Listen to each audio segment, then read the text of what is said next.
bloodline into poison. The story begins not in tragedy, but in triumph. It begins in the heart of the German Empire, in the late 19th century, a world of spiked helmets, military parades, and an aristocracy that believed it was chosen by God to rule. Feodora was born on May the 12th, 1879, in the new palace at Potsdam. The location itself was a statement of power. This was the summer residence of the Prussian kings, a massive Baroque structure designed to impress, to intimidate, and to house the glory of the Hohenzollerns. But inside the nursery, the atmosphere was far from glorious. The baby was small, frail, and almost immediately a disappointment.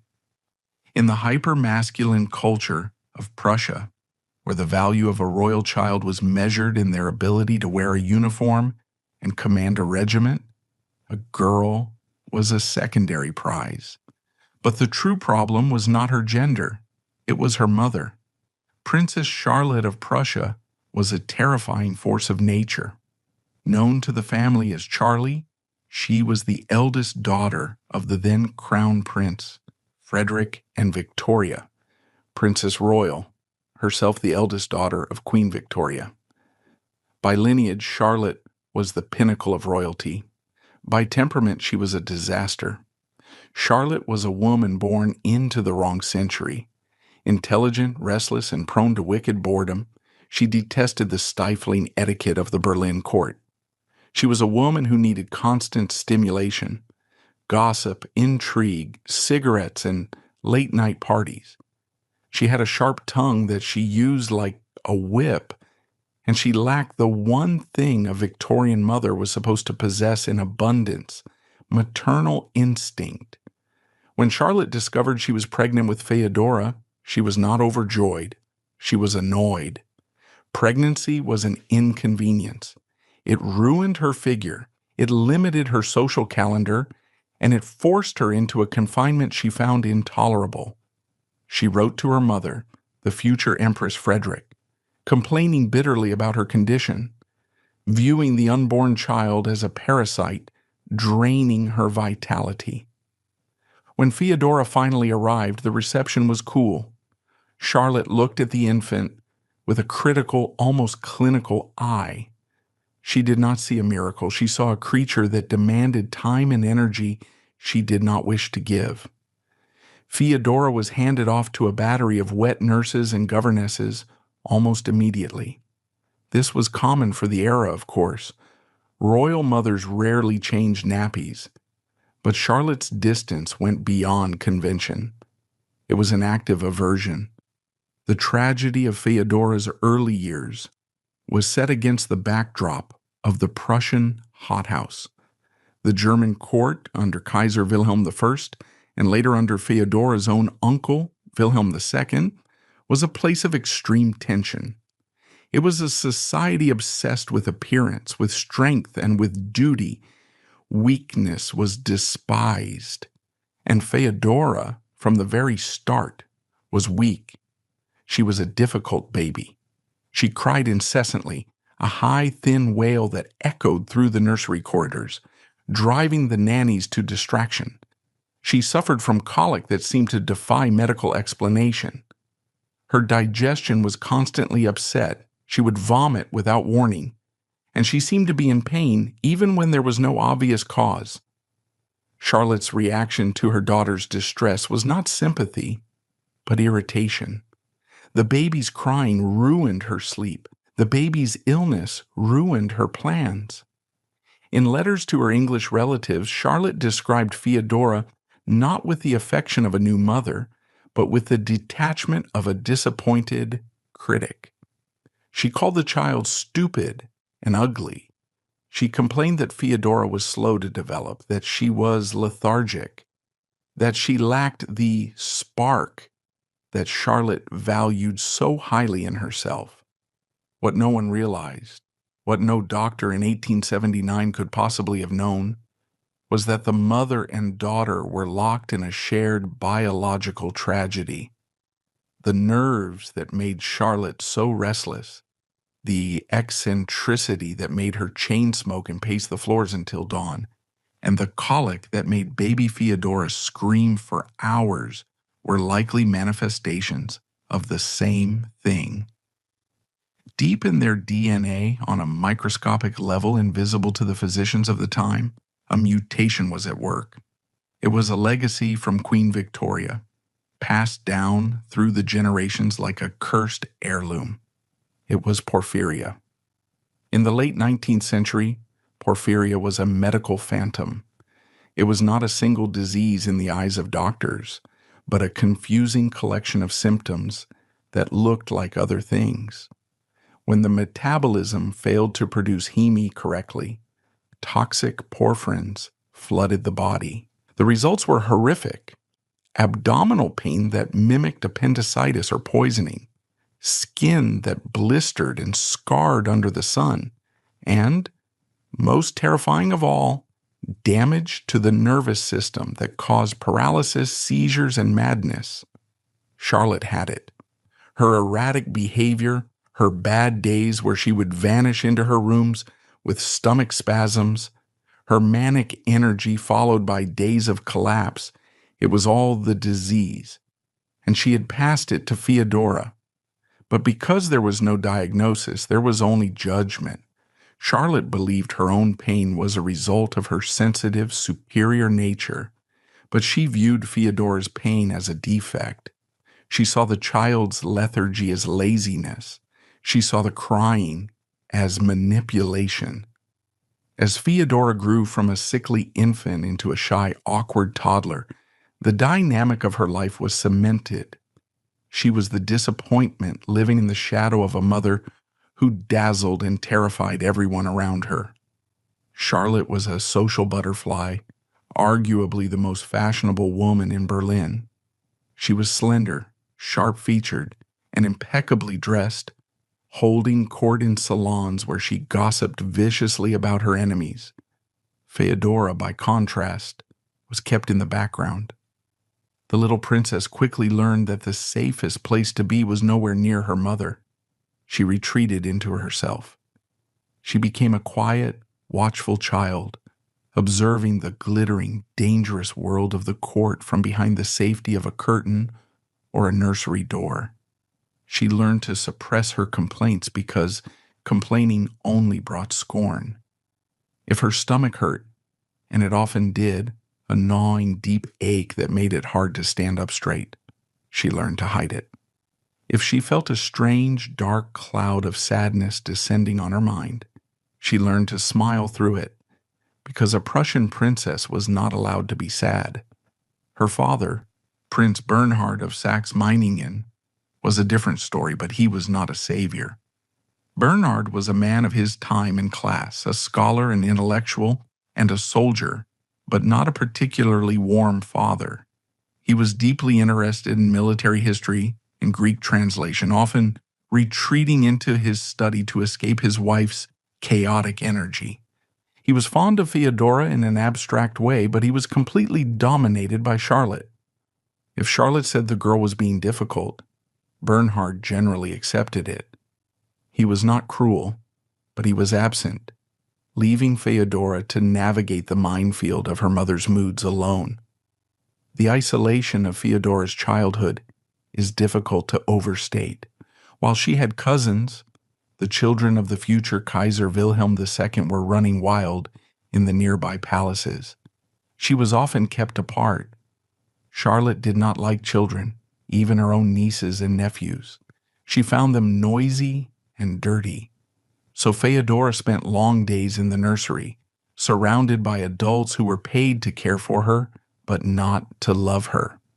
There's a heartbreaking anecdote from this period that illustrates the coldness of her world. Theodora was often sent to visit her grandmother, Vicky, the crown princess, and later Empress Frederick. Vicky was a brilliant woman, the favorite child of Queen Victoria, but she was also a woman under siege, hated by the German court for her liberal English views. Vicky saw the damage being done to Theodora.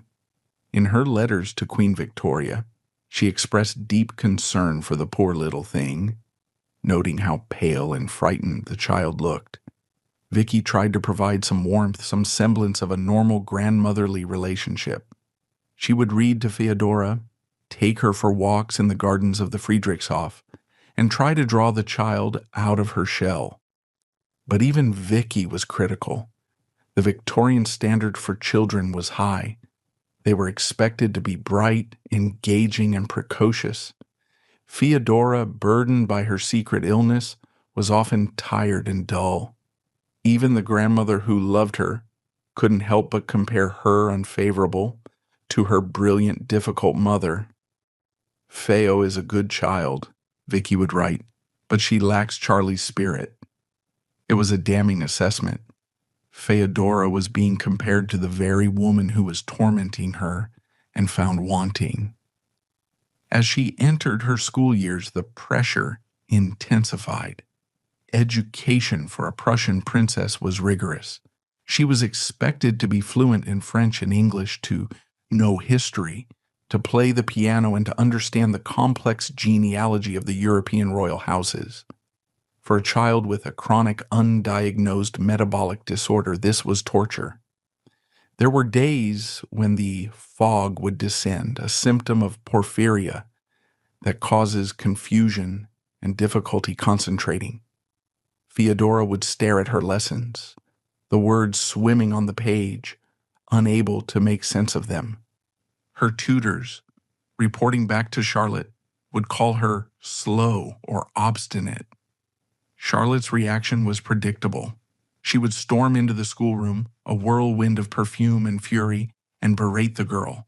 She would call her stupid, asking why she couldn't be more like her cousins. She would mock Feodora's appearance, criticizing her posture, her hair, her dress. Charlotte was obsessed with slimness and beauty. Feodora, often bloated from her digestive issues, felt like a gargoyle next to her sylph-like mother. The psychological impact of this abuse was profound. Feodora developed a deep-seated inferiority complex. She began to believe that she was indeed stupid, that she was ugly, and that she was a burden to her magnificent parents. She learned to apologize for her existence, but the physical pain was the constant baseline of her life. As she hit puberty, the porphyria, which often flares up with hormonal changes, became worse. The abdominal attacks became more frequent.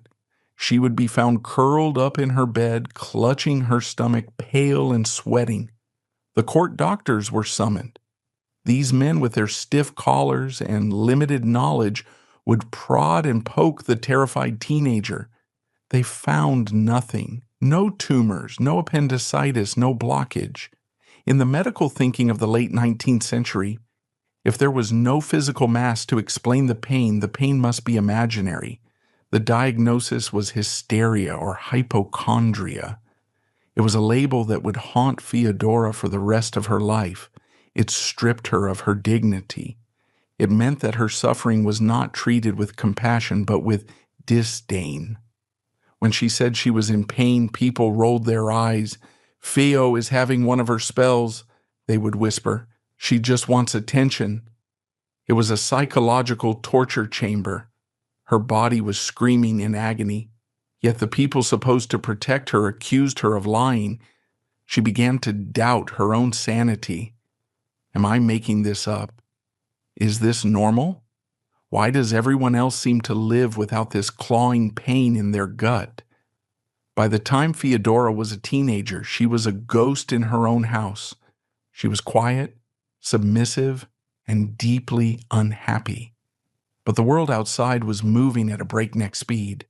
Her cousin Wilhelm had become Kaiser Wilhelm II, a bombastic, unstable leader who was steering Germany toward disaster. The pomp and circumstance of the empire were reaching their zenith. Feodora was dragged along to the state functions, the balls, the parades. She stood in the background in her stiff corsets and heavy silks, smiling the frozen smile of a princess, while her insides churned. She watched her mother flirt with generals and diplomats. She watched her father discuss strategy. She felt utterly disconnected from it all. She yearned for escape. She didn't want power. She didn't want a crown. She wanted peace. She wanted a place where she could be sick without being judged, where she could rest without being called lazy. And so she began to look for a way out. In the rigid structure of her life, there was only one exit door available to a princess: marriage. But even here, the curse of her bloodline would complicate matters. Who would want to marry the dull and sickly daughter of the scandalous Princess Charlotte? Who would take on a bride who spent half her life in bed with imaginary illnesses? As Feodora approached marriageable age, the whispers about her health and her mother's instability circulated through the royal courts of Europe. The matchmaking game was ruthless, and Feodora was damaged goods, but she was still the Kaiser's niece. She was still a granddaughter of Queen Victoria, and that meant she had value, whether she wanted it or not. For Feodora, the road out of Potsdam was paved with diamonds and desperation. By the time she turned 18 in 1897, the Prussian hothouse had become a suffocating prison. The guns of August 1914 shattered the silence of Silesia, and with them, the fragile illusion of Feodora's sanctuary was obliterated. The war did not arrive at Schloss Neuhof as a glorious crusade of banners and trumpets. It arrived as a suffocating blanket of dread. The telegrams began to arrive, summoning the men of the estate, the gamekeepers, the footmen, the stable hands, to the front lines. Feodora stood on the stone steps of the manor, watching them leave, young men she had known since they were boys, their faces flush with a patriotism she could not share. She knew, with the chilling prescience of the chronic invalid, that the body is a fragile vessel. She knew how easily it breaks. While the Kaiser, her cousin Wilhelm, spoke of a fresh and joyous war, Feodora saw only the inevitability of pain. Her husband, Prince Heinrich, though 50 years old, donned his uniform with a stoic sense of duty. He was a man of the old world, and for him the war was a tragic necessity. For Feodora, it was the beginning of the end. The war transformed Neuhof. The great rooms, once hushed and reserved for the family, were opened up. The linens were stripped from the beds to be turned into bandages. The estate, like so many others in Germany, became a support system for the front. Feodora, despite her debilitating illness, was expected to lead. She was the princess. She was the symbol of the nation's motherly endurance, and so she forced herself to perform. She organized knitting circles for the soldiers, oversaw the collection of scrap metal, and visited the military hospitals that began to fill the schools and churches of the nearby towns. It was in these hospitals that the reality of the war truly touched her. The smell of gangrene, of unwashed bodies, of carbolic acid and stale blood. It triggered her physical revulsion, sending waves of nausea rolling through her gut. But she stood by the bedsides, holding the hands of dying boys who whispered the names of their mothers. She saw the devastation of the human form, the way shrapnel tore through muscle and bone, and it mirrored the invisible devastation taking place inside her own body. The stress of the war acted as a powerful accelerant for her porphyria. The attacks came with terrifying frequency now. There were weeks when she could not leave her rooms, when the blinds were drawn tight against the mockery of the daylight. The pain in her abdomen was a constant grinding presence, a knot of fire that never cooled. Her skin, sensitive to the sun, grew pale and translucent, like parchment stretched over bone. Her sons, the 5 boys, who were the future of the Reuss line, were a constant source of anxiety. The eldest, Prince Heinrich II, was reaching the age of military service. Feodora looked at her children not as heirs, but as potential sacrifices to the Kaiser's vanity. Every letter from the front, every casualty list published in the newspapers, felt like a noose tightening around her throat. She lived in a state of suspended terror, waiting for the telegram that would announce the death of a husband or a son. But the blow, when it came, was not to her immediate family, but to the world that sustained them. By 1916, the euphoria of the early war years had evaporated, replaced by a gray, grinding misery.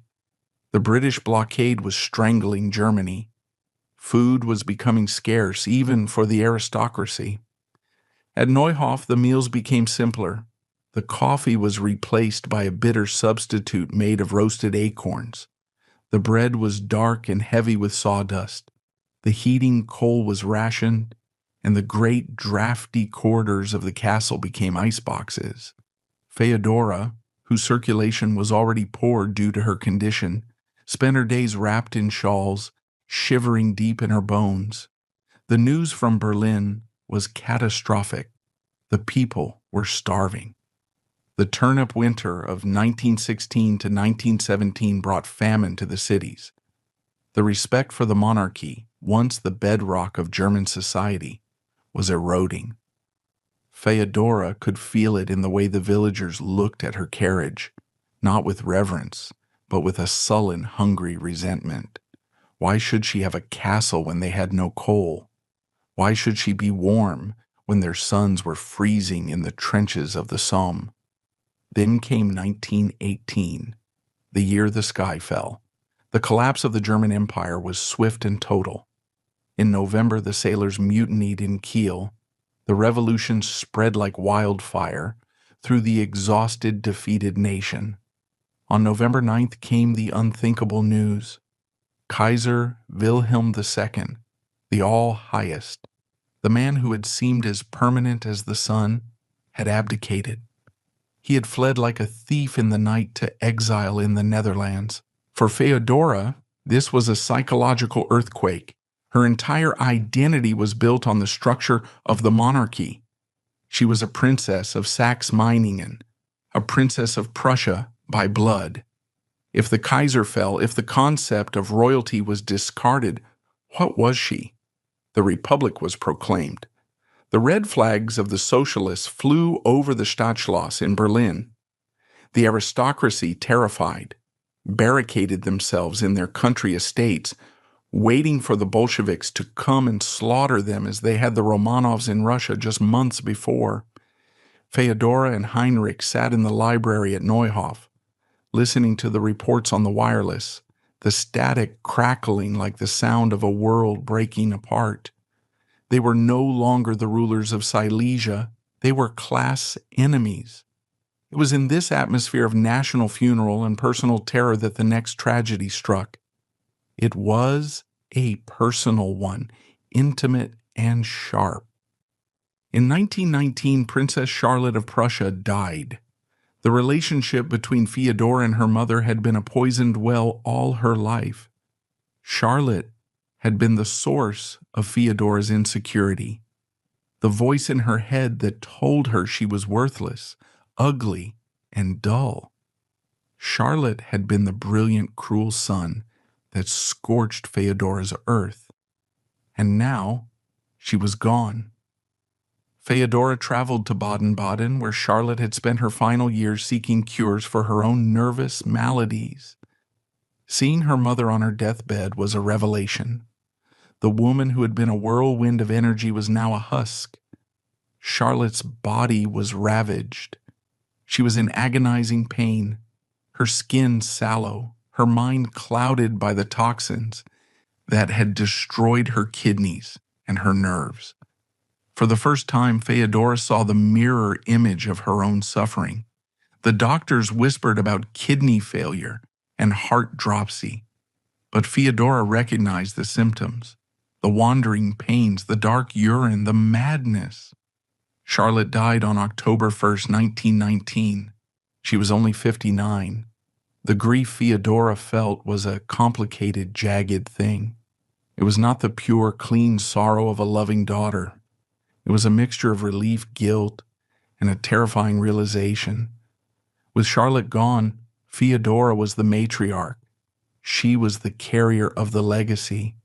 And standing over her mother's grave, she must have felt the cold hand of genetic destiny gripping her shoulder. She had inherited her mother's titles, her mother's jewels, and her mother's killer. The 1920s brought no relief to Germany and no relief to Feodora. The Weimar Republic was a chaotic, violent mess. Hyperinflation destroyed the economy. The currency became worthless. In Silesia, the situation was particularly volatile. The borders were being redrawn. Polish nationalists were fighting for control of the region, and the German Free Corps, paramilitary bands of disillusioned soldiers, were fighting back. Neuhof was an island in a sea of anarchy. The family's wealth, once vast, was decimated. The gold mark was gone, replaced by paper notes that people burned for warmth. Feodora and Heinrich had to fight to keep the estate running. They sold timber, they sold land, they lived a life of genteel poverty, maintaining the facade of aristocracy while counting every pfennig in the kitchen accounts. Feodora retreated further into seclusion. The new world, the world of jazz, of cabaret, of loose morals and democratic chaos, frightened her. She belonged to the 19th century, to a world of silence and order. She found the noise of the 1920s unbearable. Her health continued its slow, inexorable decline. The lack of proper medical care during the war and the stress of the revolution had done permanent damage. She was now in her 40s, but she moved like an old woman. The abdominal attacks left her bedridden for weeks at a time.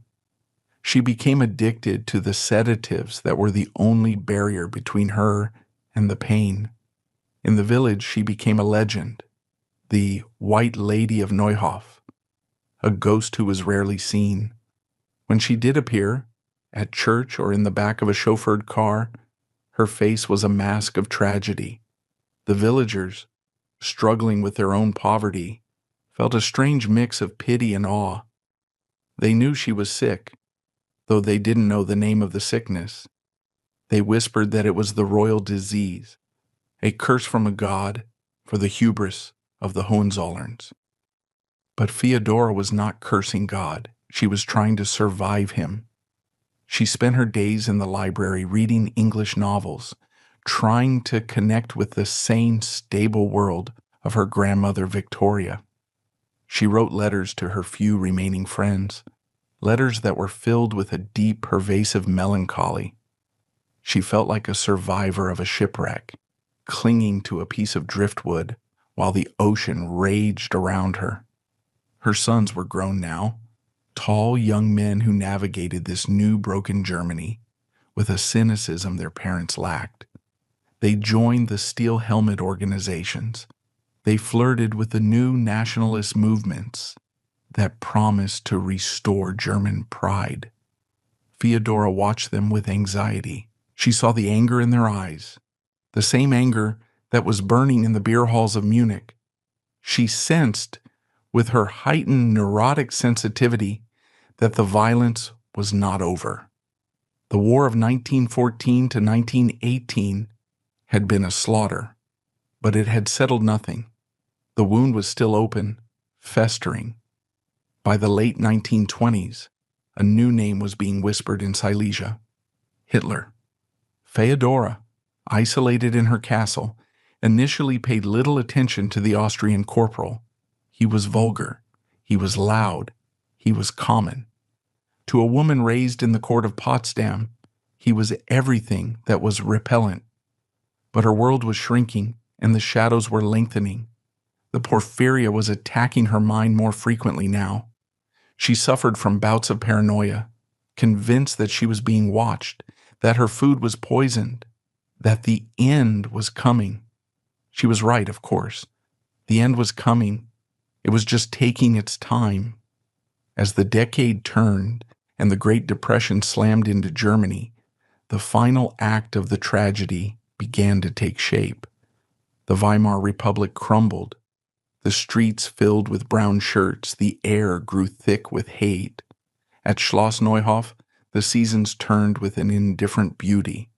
The snow fell on the Silesian pines, covering the scars of the land. Feodora sat by the fire, her hands trembling, her body a cage of pain, waiting for the darkness to fall completely. She was the last guardian of a dead world, and outside the gates the wolves were gathering. The new decade did not arrive with a roar, but with a low, vibrating hum of anxiety that seemed to emanate from the very earth. For Princess Feodora, now in her 50s, the decade began as a continuation of her long, slow twilight. She was a woman vanishing by degrees. To the villagers of the Reuss estate, she was a figure of distant pity, the sick princess who was occasionally glimpsed behind the lace curtains of a Mercedes, her face pale and drawn, her eyes hidden behind dark glasses. To her family, she was a burden, a problem to be managed with hushed voices and closed doors. But to Feodora herself, she was a prisoner of her own biology. The porphyria, that silent genetic saboteur, had tightened its grip.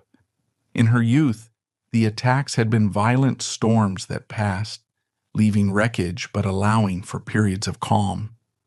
Now, in middle age, the disease had become a chronic, grinding attrition. The good days were fewer. The pain in her abdomen was no longer an intruder. It was a tenant. It was a dull, heavy ache that flared into agony at the slightest provocation. A change in weather, a piece of rich food, a moment of stress. Her nervous system, bombarded by decades of toxic porphyrins, was fraying. The symptoms that had been dismissed as hysteria in her youth were now manifesting as profound, terrifying depressions. There were weeks when Feodora could not bear the sound of a human voice. She would retreat to her apartments in the west wing of the castle, ordering the shutters closed, lying in the semi-darkness, while her mind played tricks on her. She saw shadows that weren't there. She heard whispers in the empty corridors. She felt a creeping, irrational terror that something terrible was about to happen, not just to her, but to the world. And of course she was right. The rise of Adolf Hitler and the National Socialists presented a complex, seductive trap for the German aristocracy. To the modern observer, it seems incomprehensible that the high-born Junkers, with their codes of honor and their disdain for the vulgar masses, would align themselves with a shouting Austrian corporal. But fear is a powerful motivator. Feodora and her husband, Prince Heinrich, like almost all of their class, were terrified of one thing above all else: Bolshevism. They looked east toward the Soviet Union and saw a nightmare. They saw the Russian aristocracy, their own cousins and friends, slaughtered in cellars, their estates burned, their very existence erased. The memory of the Romanovs was a fresh, bleeding wound in the collective psyche of the German nobility. So when the Nazis marched into the spotlight, promising to restore order, to crush the communists, and to make Germany strong again, the aristocracy listened. They did not like Hitler. They found him loud, uncouth, and socially beneath them, but they thought they could use him. They thought he was a tool, a battering ram to destroy the Red Menace, after which the natural order would return. It was a fatal miscalculation. For Feodora, the political shift was personal. Her sons, the young princes of Rus, were drawn to the new movement. They were part of a generation that felt cheated by history. They had grown up in the shadow of defeat, stripped of the military glory that was their birthright.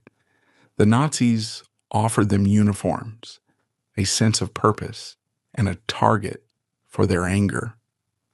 Feodora watched this transformation with a deep, intuitive unease. She was a daughter of the 19th century, a woman whose grandmother was Queen Victoria. The sheer noise of the Nazi movement, the shouting, the marching, the torchlight parades, offended her sensibilities. It was garish. It was hysterical. In a strange irony, the hysterical princess found the new Germany to be too emotionally volatile, but she was too sick and too tired to fight it.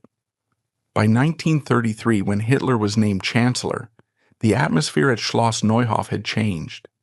The estate, once a private kingdom, was now part of the coordinated machinery of the Third Reich. The local Nazi officials, men who had once been shopkeepers or laborers, now strutted through the village with an air of menace. Feodora found herself having to be polite to these men, to host them at obligatory teas where they spoke of blood and soil, and looked at the family silver with covetous eyes. The stress of these interactions was poison to her. Stress triggers the production of porphyrins. Every time she had to smile at a local Gauleiter, every time she had to endure a dinner where the conversation turned to the Jewish problem or the betrayal of 1918, her body rebelled. She would spend the next day in agony, vomiting bile, her skin burning as if she had been dipped in acid. Her doctors, eager to align themselves with the new regime's obsession with health and purity, were less sympathetic than ever. In the Nazi worldview, illness was weakness. A chronic invalid was a useless eater, a drain on the national body. While they wouldn't dare say this to a princess of the blood, the subtext was there. Their treatments became more aggressive, more desperate. She was prescribed stronger sedatives, veronal, heavy doses of morphine to keep her quiet. Feodora became a ghost in her own house, floating through the days in a chemical haze. The drugs dulled the pain, but they also dulled her soul. She spent hours staring out the window at the Silesian forests, watching the seasons turn, feeling a profound disconnection from the reality that was unfolding.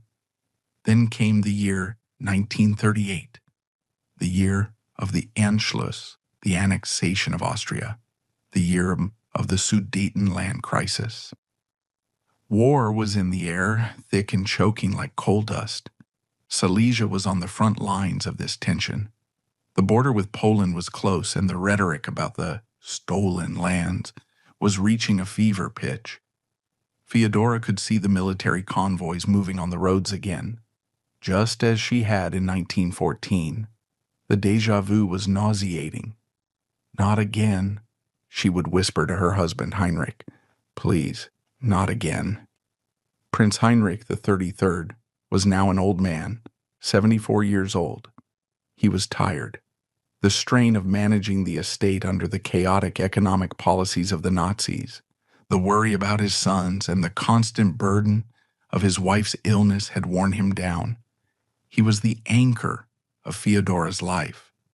Not a passionate love, perhaps, but a constant, solid presence. He was the one who understood the rhythms of her illness, who knew when to close the curtains and send the servants away. In early 1939, that anchor was ripped away. Heinrich fell ill. It was a swift decline, a mercy in comparison to Feodora's decades of suffering. He died on March 23, 1939. The death of her husband was a catastrophe for Feodora. It was not just the loss of a spouse, it was the loss of her protector. In the rigid social structure of the time, a widow was vulnerable. Without a man at the head of the household, Feodora was suddenly exposed.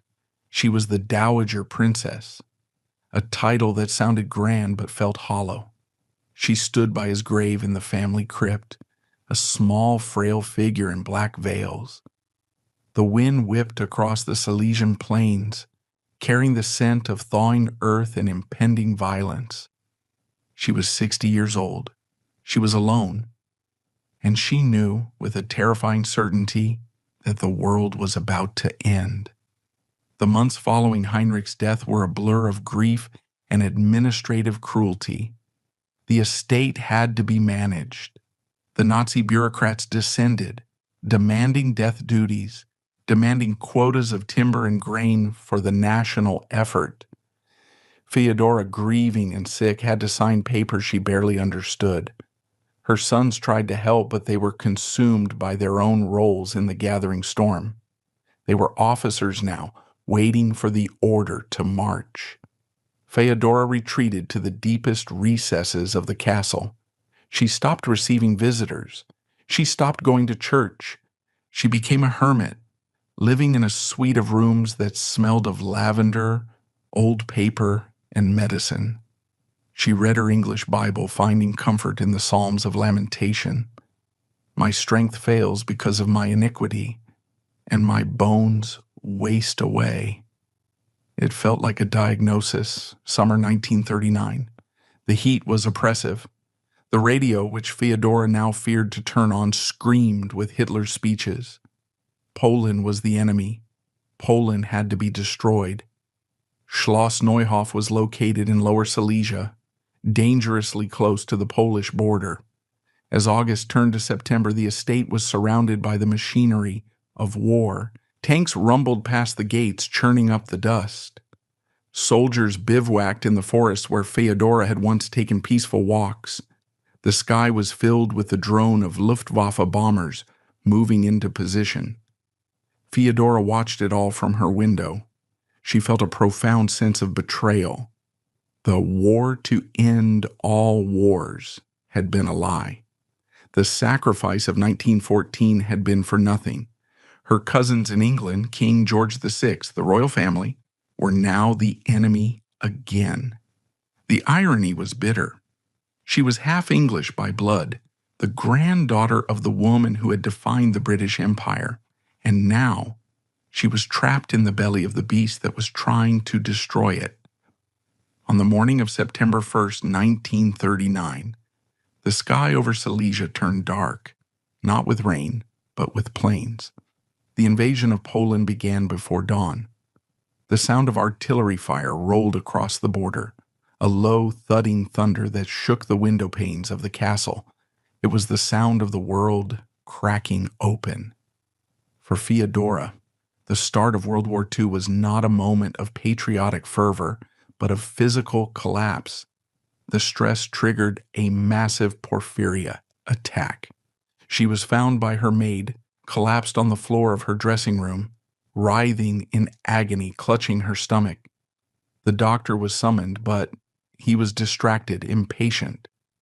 "It is the nerves, Highness," he said, administering a shot of morphine. The excitement of the victory.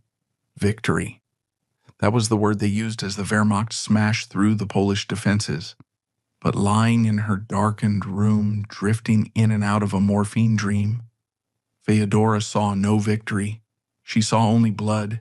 She saw the faces of the dead boys from the last war and the faces of the new dead boys joining them. She saw the shadow of her mother, Charlotte, laughing in the corner of the room, a cigarette in her hand. "It's all a joke, Feo," the hallucination whispered. "The empires, the crowns, the borders. It's all a joke. Only the pain is real." As the German armies pushed deeper into Poland, bringing a swift and brutal conquest, Feodora lay in her bed at Neuhof, listening to the radio announcements of triumph. But she knew better. She remembered 1918. She remembered the hunger, the cold, the fear. She knew that this victory was just the opening act of a tragedy that would consume them all. The winter of 1939 settled over Silesia, harsh and unforgiving. The castle was colder than ever. Coal was being diverted to the war industries. Feodora sat by a dying fire, wrapped in blankets, a widow in a house of men gone to war. The silence of the estate was heavy, expectant. She was the chatelaine of a doomed fortress. Her body was broken, her mind was haunted, and her family was scattered. But she was still alive. The curse of the Hohenzollerns, The poison in her blood would not let her die yet. It had one final act of suffering prepared for her. She would have to witness the destruction of her world, not from a distance, but from the front row. She would have to see the red tide rising in the east. She would have to see the horrors that would make the trench warfare of 1914 look like a gentleman's duel. As the year turned to 1940, Princess Feodora of Saxe-Meiningen closed her eyes and prayed for peace. But peace was a memory. The year 1940 did not bring the apocalypse she feared. Instead, it brought a suffocating, deceptive calm. But inside Schloss Neuhof, the war was fought on a different front, the chemical battlefield of Feodora's own body. By the winter of 1940, the blockade had tightened the screws on the German domestic economy. Rationing was strict. For a healthy person, the shortages were an inconvenience. Turnip jam instead of strawberry, gray bread instead of white, a lack of real coffee. For a woman with acute intermittent porphyria, the dietary changes were a death sentence.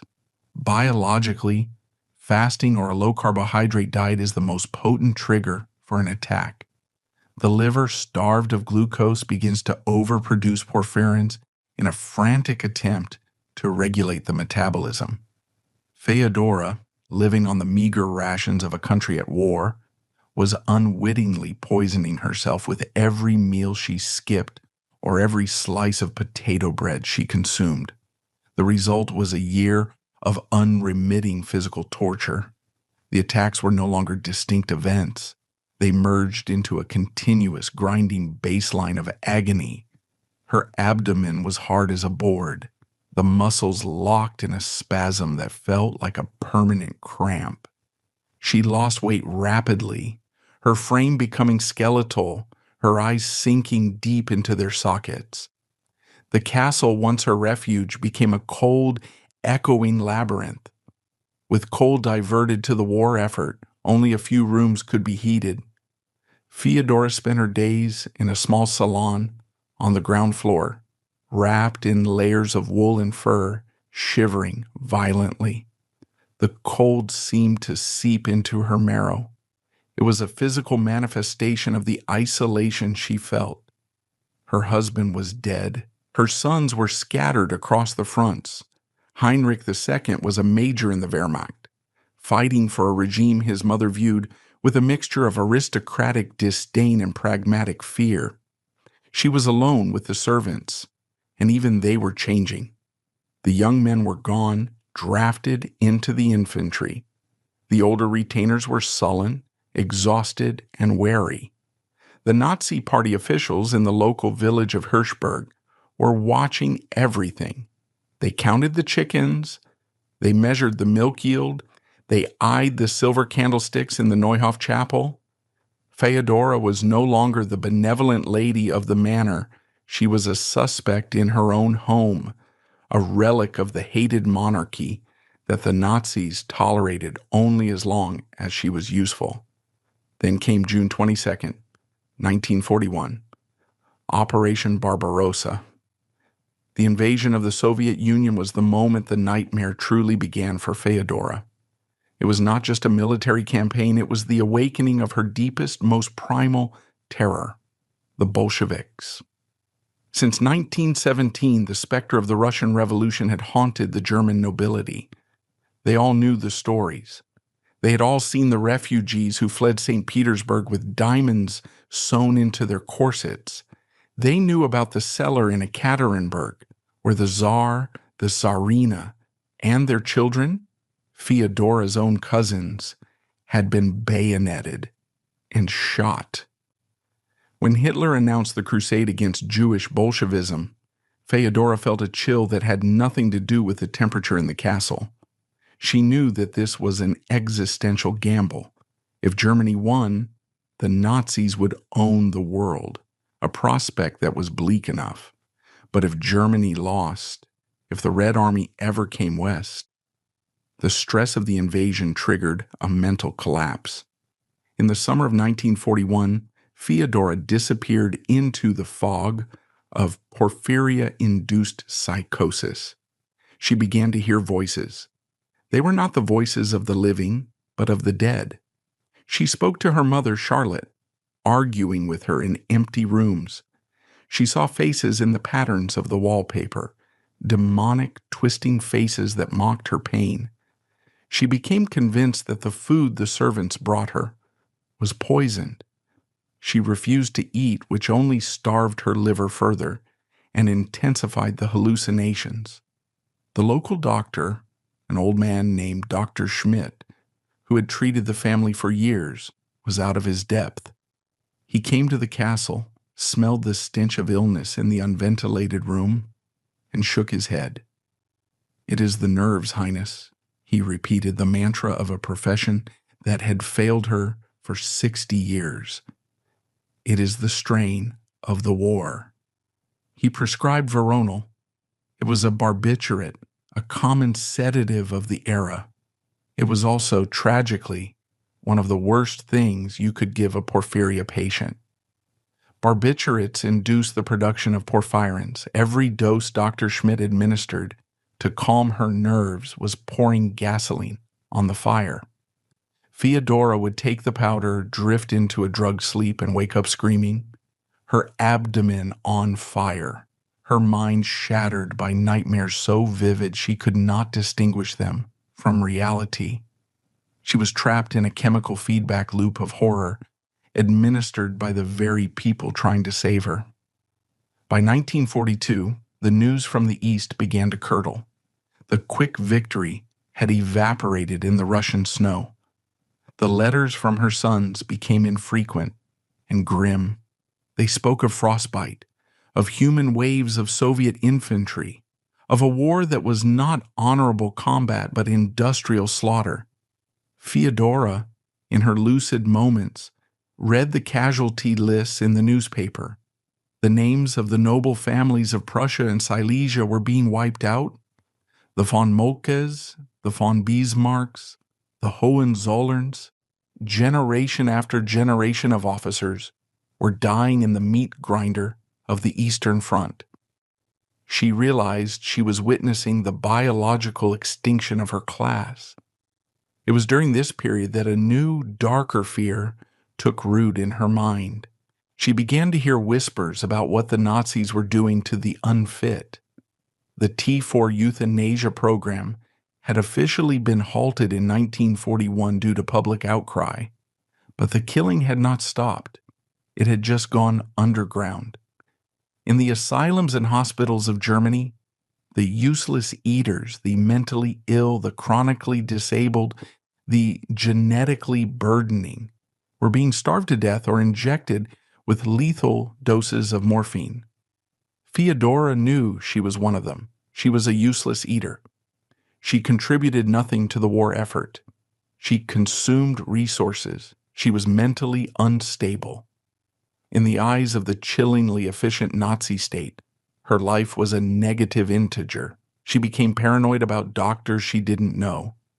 If a stranger in a white coat arrived at the castle, she would lock her door.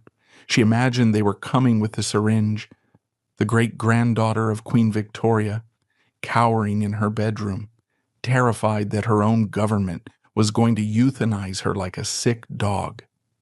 This was the reality of the master race. 1943 brought the war to her doorstep, not in the form of soldiers, but in the form of victims. The British and American bombing campaigns were pulverizing the cities of Western Germany.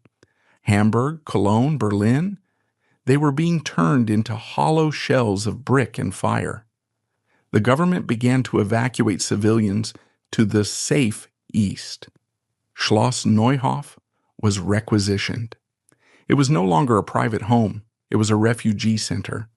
Trucks arrived carrying women and children from the bombed-out cities. They were shell-shocked, covered in soot, carrying their entire lives in cardboard suitcases. They filled the grand ballroom. They slept on mattresses in the corridors. The smell of unwashed bodies, of cabbage soup, of fear permeated every inch of the estate.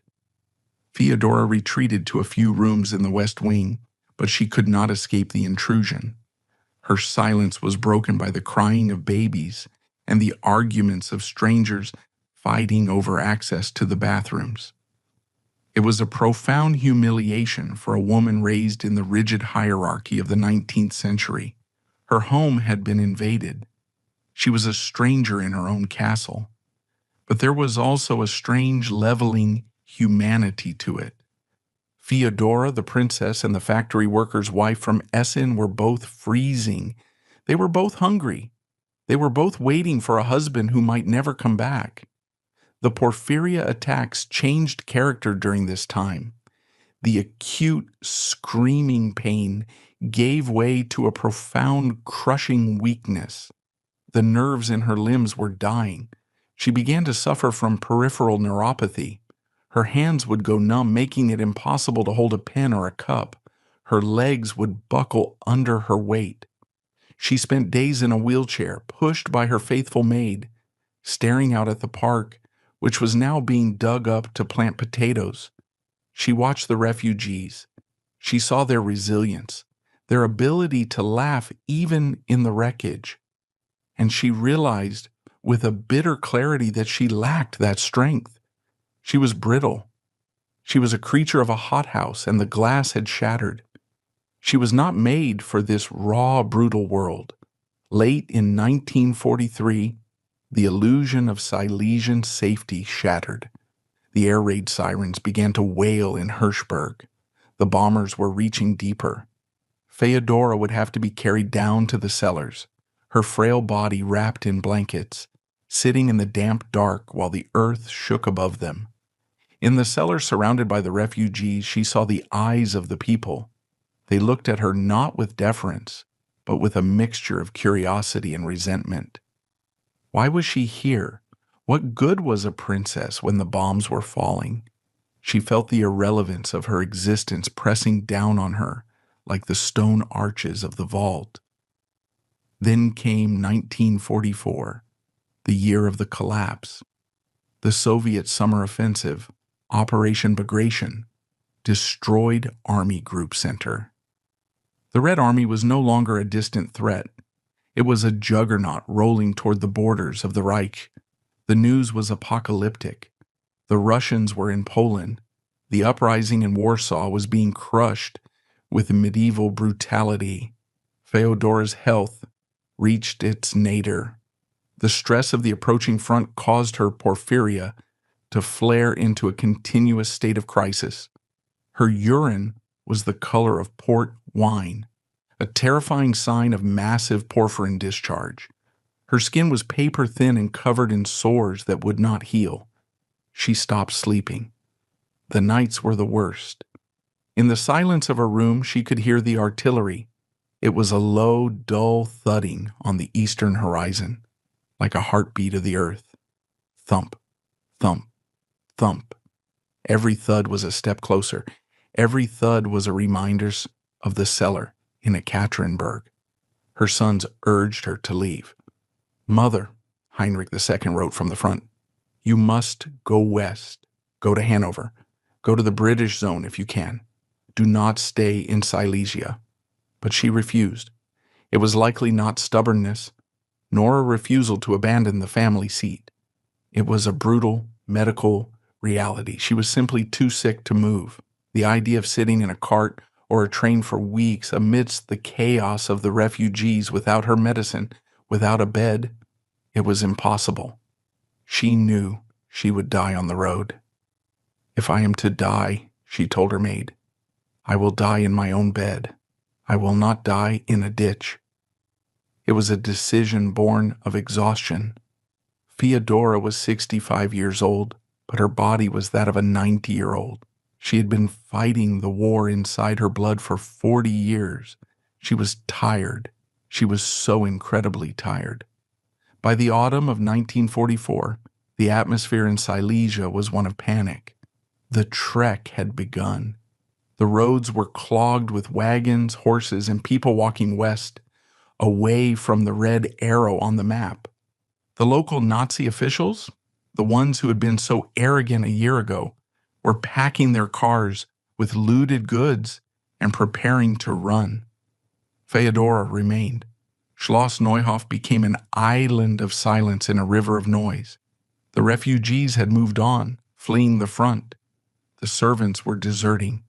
The house was emptying out room by room, as if the life was draining out of it just as it drained out of its mistress. She spent Christmas 1944 alone. There was no tree. There were no presents. There was a small piece of meat for dinner and a bottle of wine that had been hidden in the cellar. She drank a glass, hoping it would dull the pain. It didn't. She sat in the library, the only room with a working fireplace. She looked at the portraits of her ancestors on the walls. There was Duke Bernard, her father. There was Queen Victoria, looking stern and invincible. They seemed to be judging her. They had built empires. She was watching one burn. She thought of her mother, Charlotte, the hated, brilliant, cruel Charlotte. For the first time, Feodora felt a strange kinship with her. Charlotte had known this pain. Charlotte had known the madness. Perhaps Charlotte's cruelty was just a scream of agony that no one heard. "We are cursed, Mama," Feodora whispered to the empty room. "We were always worse." January 1945 arrived with a blizzard, burying Silesia in white. Out of the mist came the Red Army, breaking the German lines like a twig. Feodora watched the horizon glow at night, the light of burning villages. When the perimeter of Schloss Neuhof was finally breached, the violence was absolute. Soldiers poured into the hallways, shattering mason, porcelain, and ripping canvas portraits with bayonets. Feodora cowered in her apartments while the screams of the maids echoed from the floors below. Miraculously, she was not physically assaulted. Perhaps her skeletal, ghost-like appearance saved her, but the soldiers ransacked the pharmacy. The sedatives and painkillers she relied on were gone. The following months were a blur of freezing cold and starvation. The estate was occupied, and Feodora was forced into the attic, living on watery potato soup, while her body went into a catastrophic porphyria crisis. By August 1945, with Silesia transferred to Polish administration, the wild expulsions began. Feodora was told she must leave, but she knew she could not survive the march. On August 26, 1945, a Sunday, she made her choice. The castle was quiet. Feodora dressed with difficulty, her hands crippled by neuropathy. She wore no tiara, no pearls, just a simple dress. She made her way to the kitchen, passing the ruins of her family's history. In the center stood the gas oven. She did not write a suicide note. The world she knew was gone. She knelt on the cold floor, placed a cushion on the oven door, a final small act of aristocratic comfort, and placed her head inside the dark metal mouth. She turned the tap and inhaled.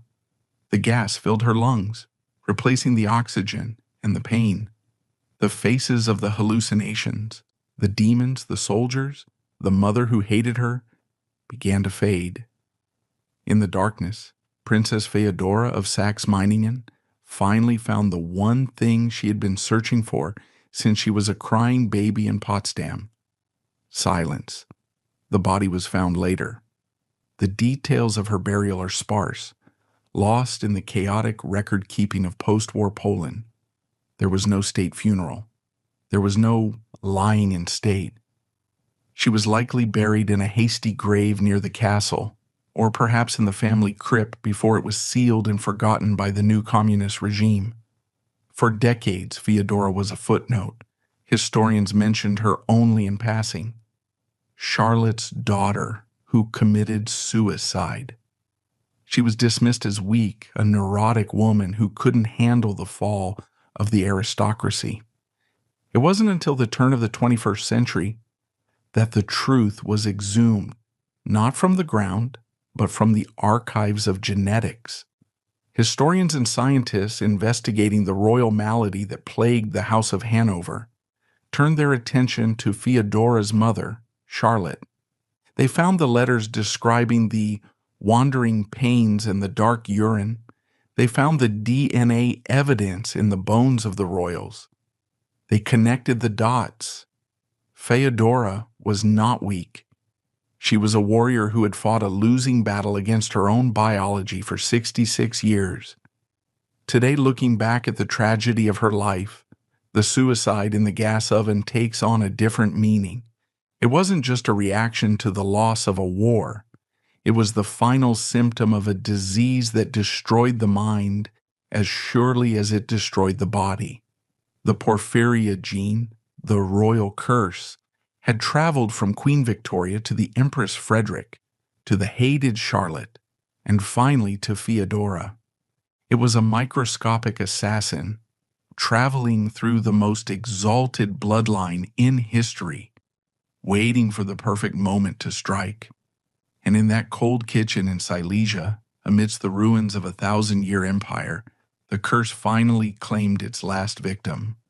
The lineage that had ruled half the world ended for Feodora, not with a bang, but with the hiss of escaping gas.